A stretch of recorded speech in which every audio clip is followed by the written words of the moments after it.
Hola, ¿qué tal? Soy Javier Ballesteros Paredes, soy astrónomo y vamos a ver ahora ya la clase 3. La clase 3 es una clase sobre clasificación de galaxias, sobre galaxias externas.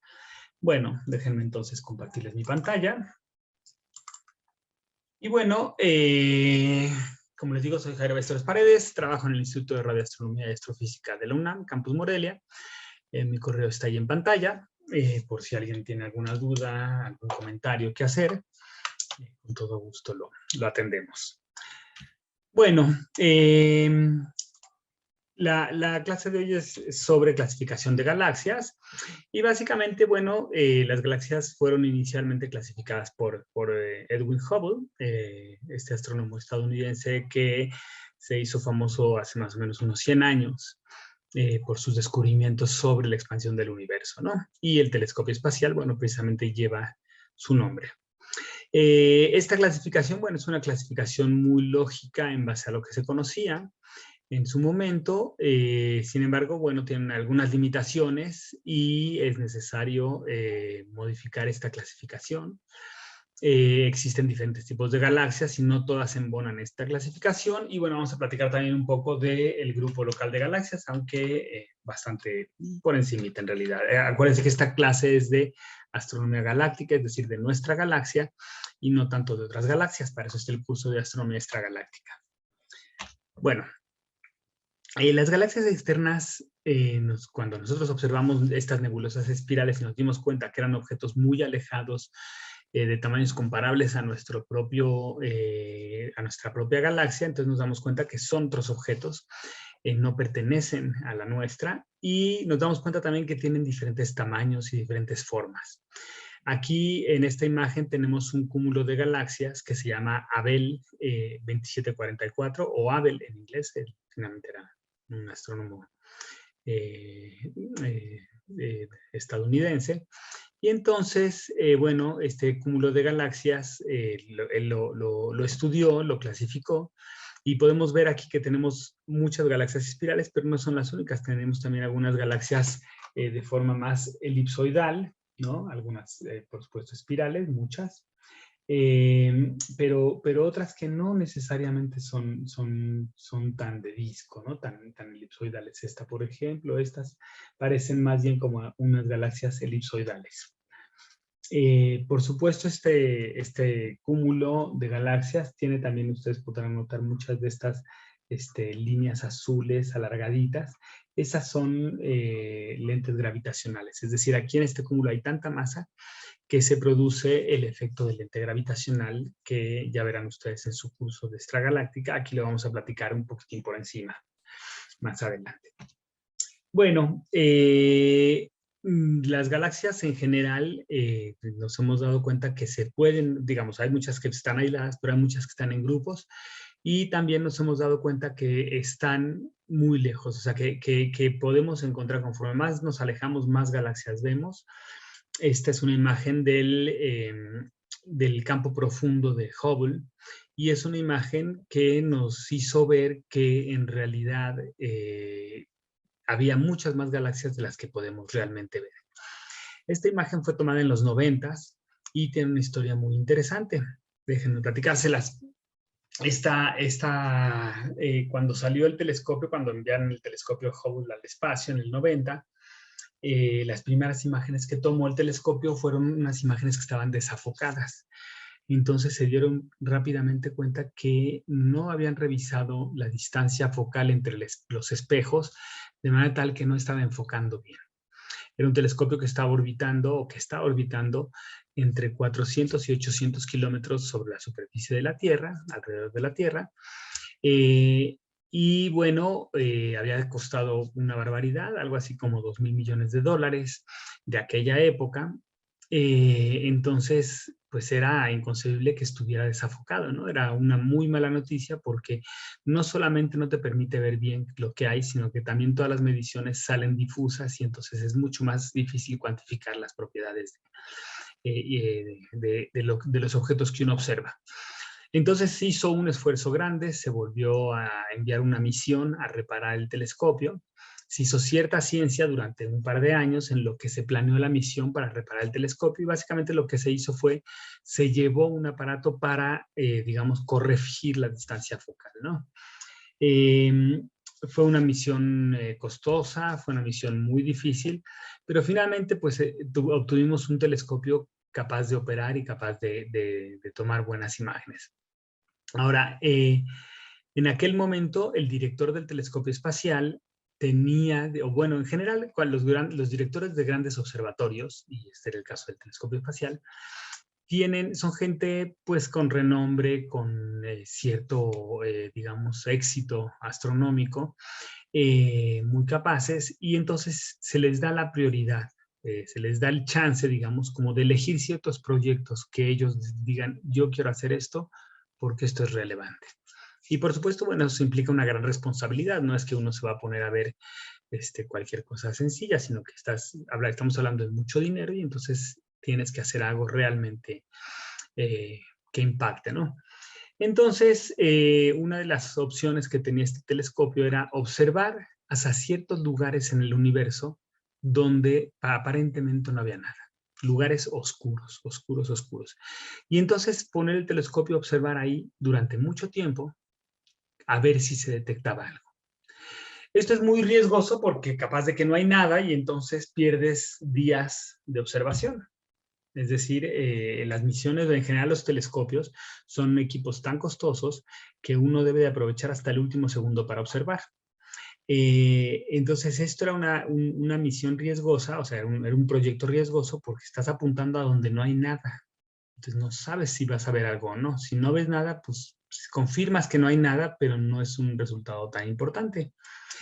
Había astrónomos muy famosos de la talla de Spitzer, de Lyman Spitzer, si no me equivoco también Bacol. Había astrónomos muy famosos de diferentes universidades, Princeton entre ellas, que sugerían que no se hiciera esto, que eso iba a ser una pérdida de tiempo, que no tenía caso, para qué observar un lugar donde sabemos de entrada que no hay nada, que quise intentar con otros objetos, con otros telescopios, perdón, ese tipo de proyectos, y mejor el telescopio espacial dedicarlo a donde sí sabemos que hay algo y tratar de hacer algo mejor. Pues hubo muchas dudas al respecto, no se sabía qué hacer, hasta que pues finalmente el director del telescopio espacial decide por sus pistolas, dice, pues vamos a observar esto. Sí puede ser relevante, era algo muy riesgoso, ya el telescopio espacial había tenido este problema de enfocamiento, ya se había gastado mucho dinero, entonces si no se observaba nada, iba a ser algo pues muy costoso y muy, a cierto punto, penoso, ¿no?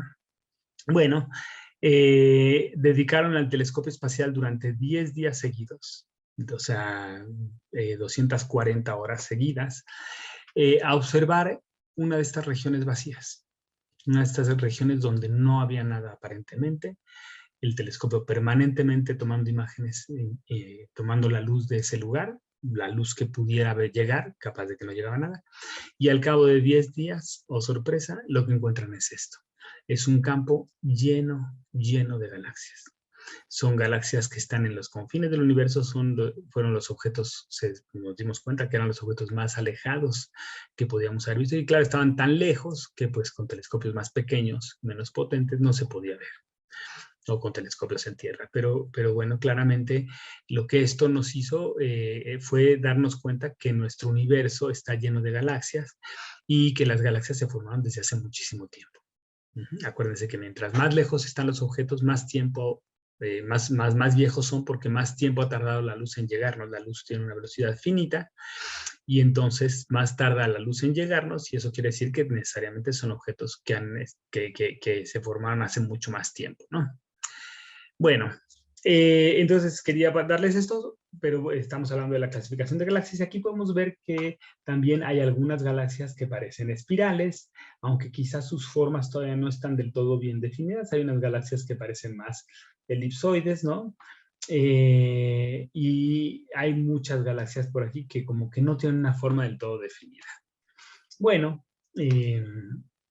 nos hemos dado cuenta a través de observar el cielo, bueno, pues que también existen galaxias que están interactuando, que están chocando unas con otras, A veces están solas, a veces se agrupan.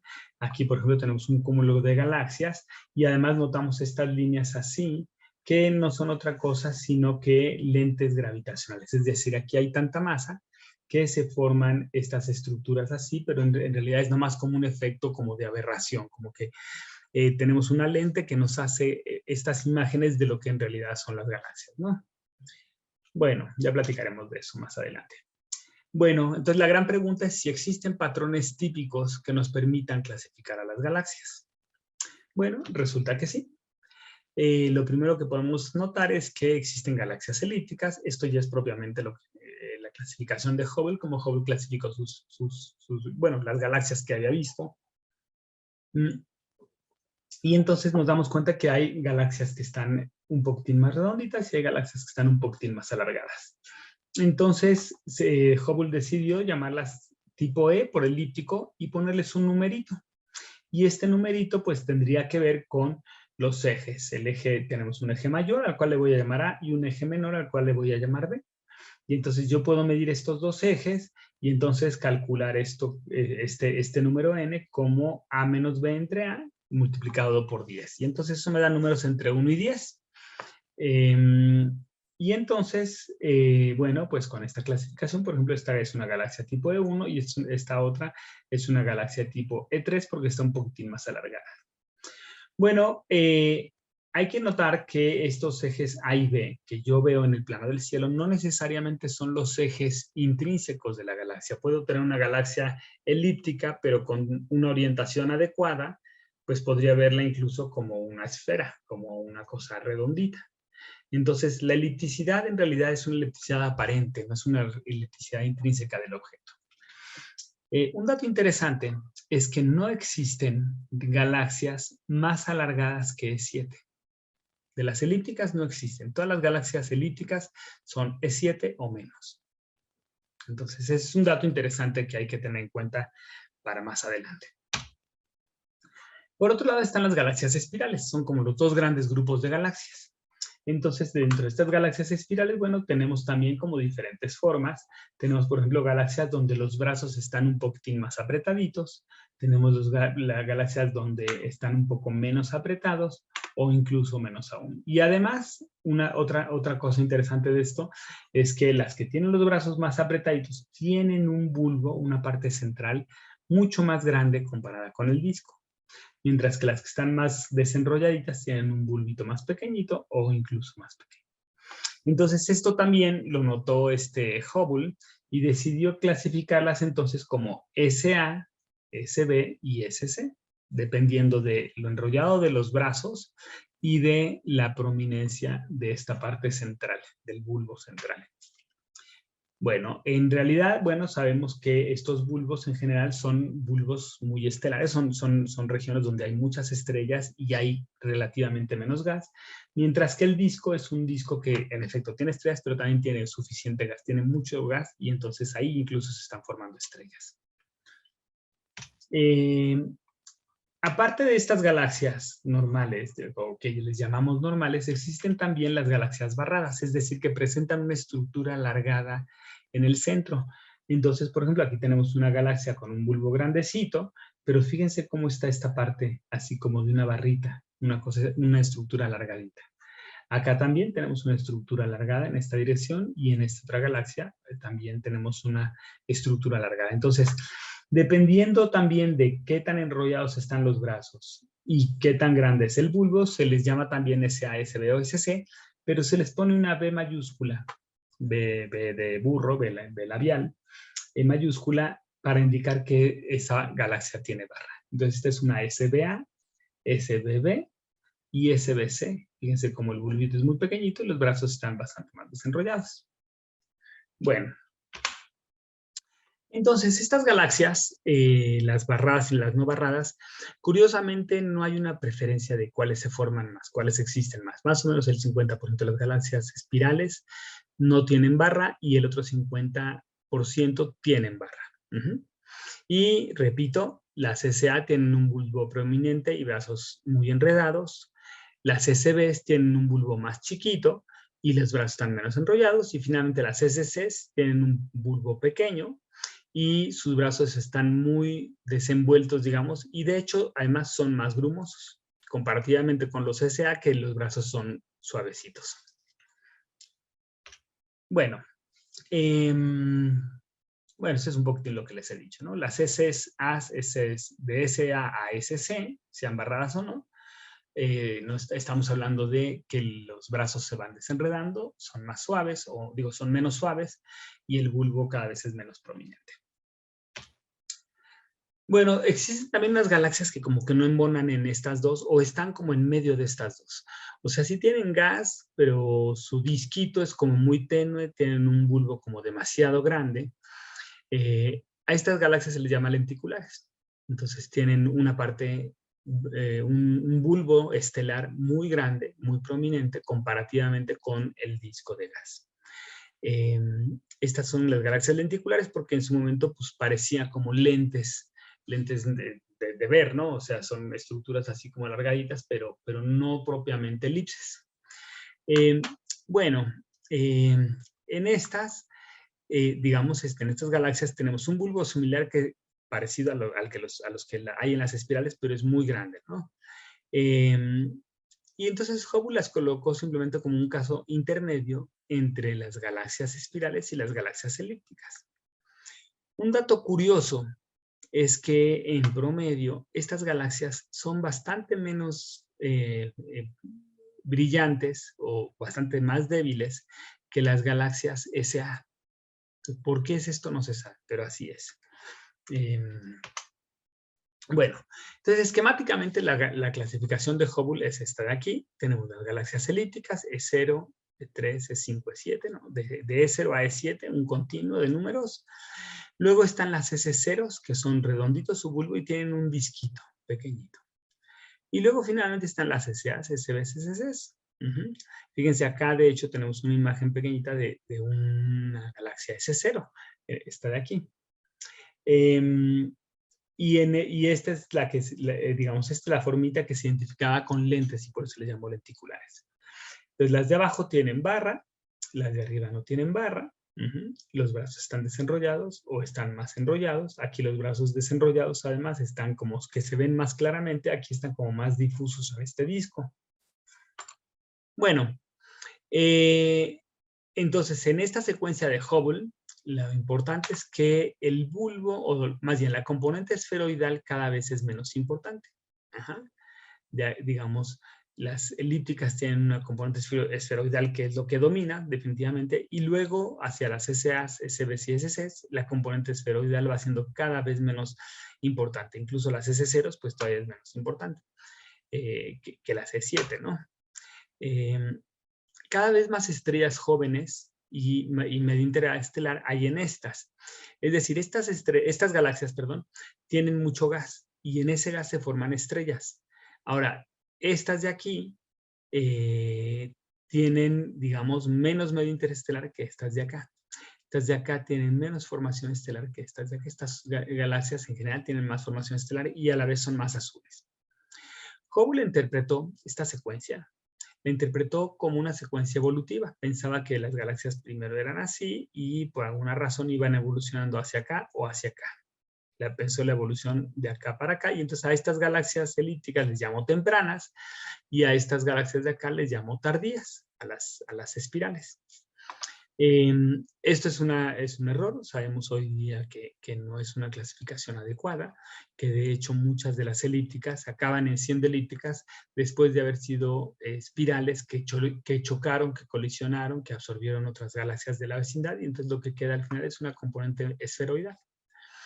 Pues esto de que les llamemos tempranas y tardías es una costumbre histórica, no es que sea realmente un resultado. Bueno, ¿qué limitaciones hay en esta secuencia?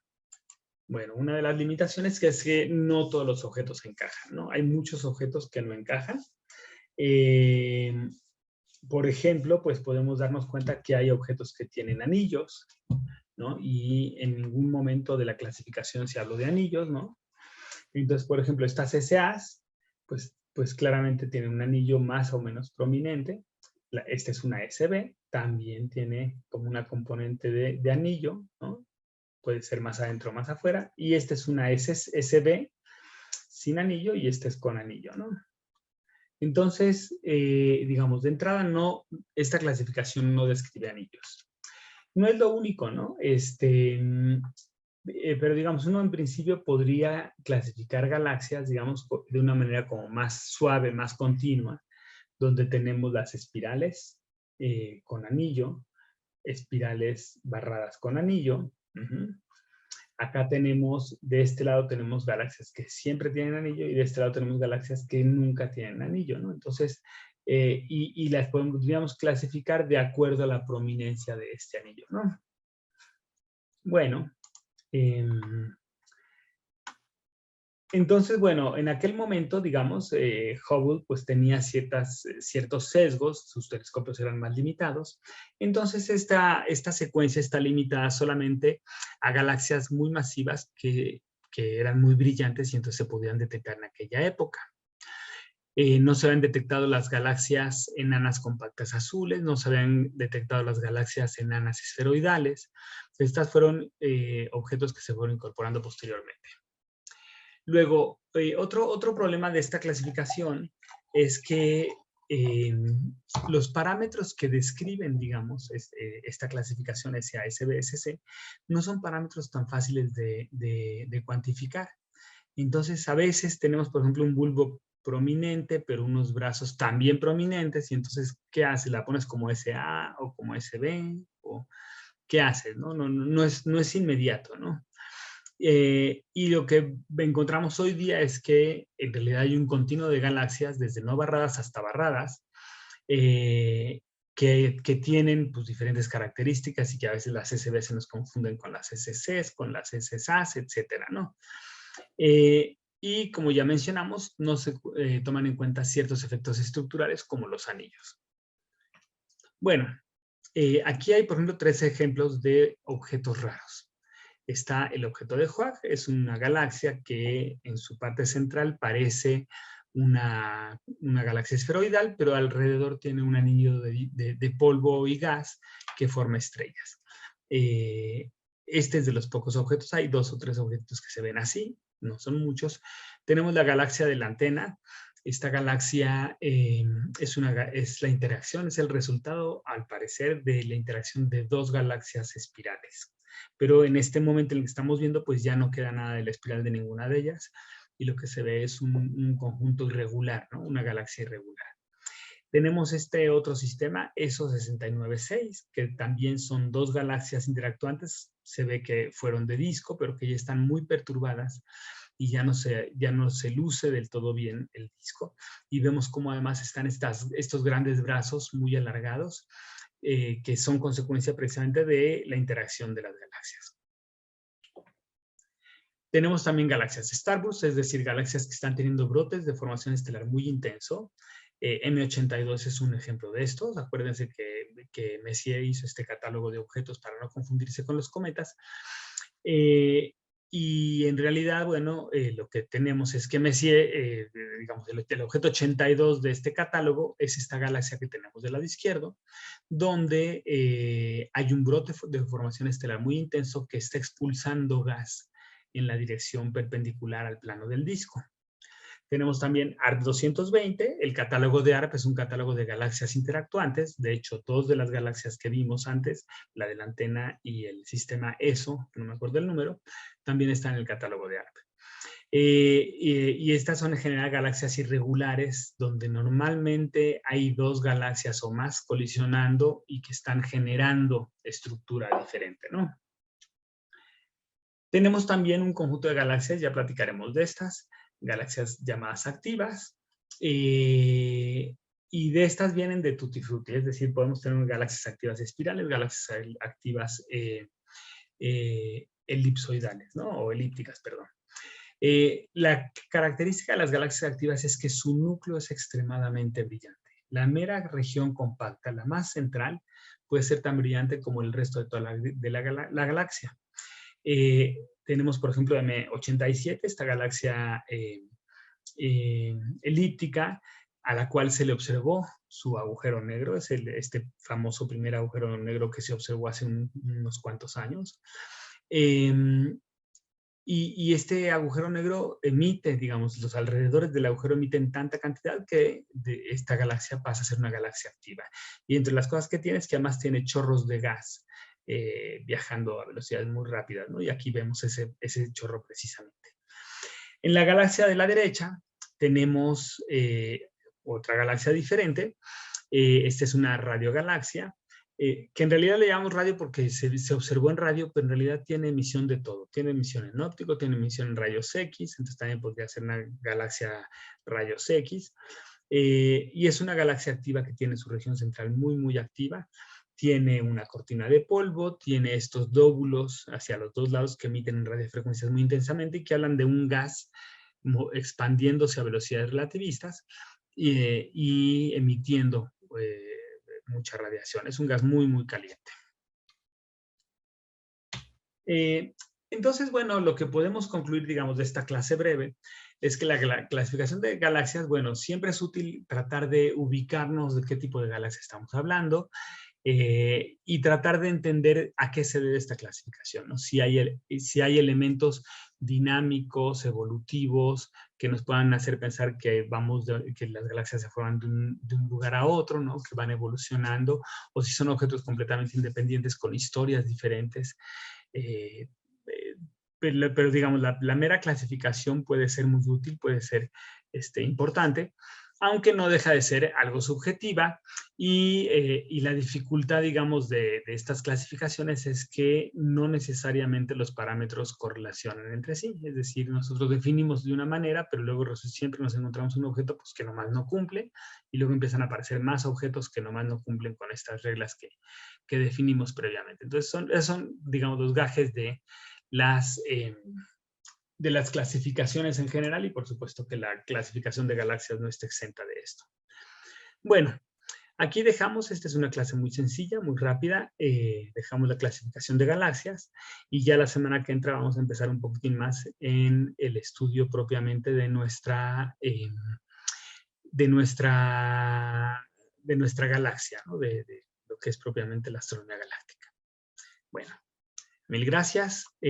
Porfa, anoten sus dudas, anoten sus preguntas y acuérdense que tenemos que discutir en clase, digamos, todas las dudas que ustedes tengan y si nos salen dudas yo preguntaré y entonces ahí probablemente salgan dudas. Gracias, muy amables. Nos vemos luego.